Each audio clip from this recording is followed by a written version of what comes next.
আসসালামু আলাইকুম। কাছে কিংবা দূরে যে যেখানে আছেন, আশা করি আল্লাহর অশেষ রহমতে ভালো আছেন। আর আলহামদুলিল্লাহ আপনাদের দোয়ায় ভালোবাসা আমিও ভালো আছি। তো আজকে রান্না করব পটল দিয়ে মাছ দিয়ে ঝোল। আর এখানে আমি দিছি পেঁয়াজ কুচি, তেল, লবণ আর দিয়ে দিলাম 3টা কাঁচামরিচ।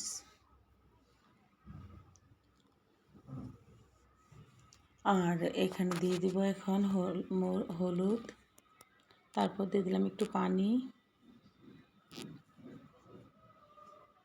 দিয়ে দিলাম মরিচের গুঁড়া, দিয়ে দিলাম ধনিয়ার গুঁড়া,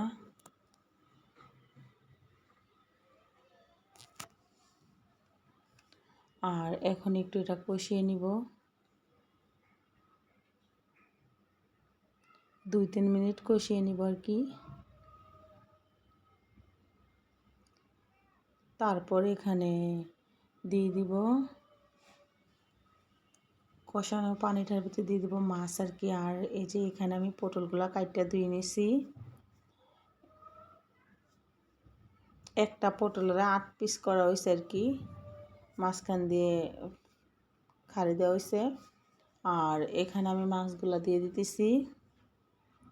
আর মশলা কষানোর ভিতরে মাছগুলা দিলাম আর কি মশলার পানিতে। এগুলো আমি 2-3 মিনিট কষাবো।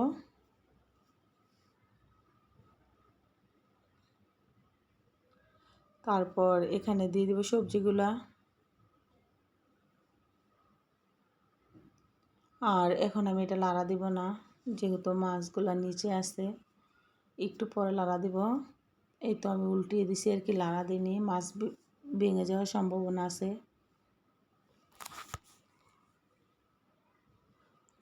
আর এই তরকারিটা রান্না করলে মাছ অত লাড়াচাড়া করতে হয় না, আর তরকারিও বেশি লাড়াচাড়া করতে হয় না। যতটুকু ঝোল দেওয়া আছে কষানো পানিটার ভিতরেই তরকারি সিদ্ধ হয়ে যায়।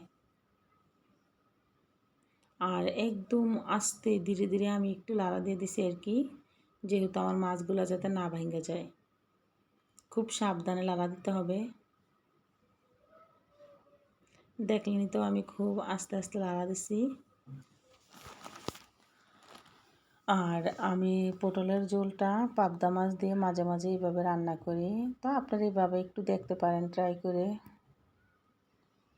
আর এটার বলে কাঁচা বাগারের তরকারি, সবজি দিয়ে মাছ দিয়ে কাঁচা বাগার করে আর কি, এটা আমাদের এলাকা বলে, আমরা এটা বলি আর কি।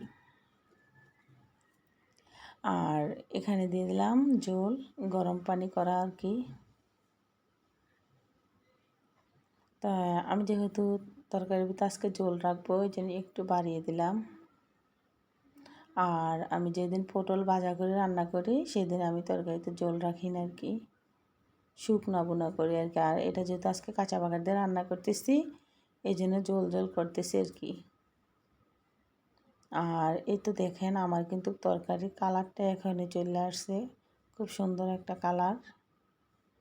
তাই এটা ঢাকনা দিয়ে দিতেছি। আর বলকানি শুরু হয়েছে। এখানে দিয়ে দিলাম ধনিয়া পাতা। আর আজকে তরকারিতে আমি আদা, রসুন, জিরা এগুলা কিছু দিই নাই। আর দেখেন আমি কিন্তু শুধু মরিচ, হলুদ, ধনিয়া পাতা, ধনিয়া গুঁড়া, লবণ এগুলা দেওয়াতে আমার তরকারিটার সুন্দর একটা কালার চলে আসছে। আর কাঁচা বাগারের তরকারির ভিতরে এভাবে রান্না করলে জিরা, আদা, রসুন না দিলেও চলে। আজকে আমি এইটা ধনিয়া পাতা একটু বাড়াইয়া দিছি। আর খেতে অনেক সুস্বাদু হয়েছে, আপনাদেরকে কি বলে বুঝাবো।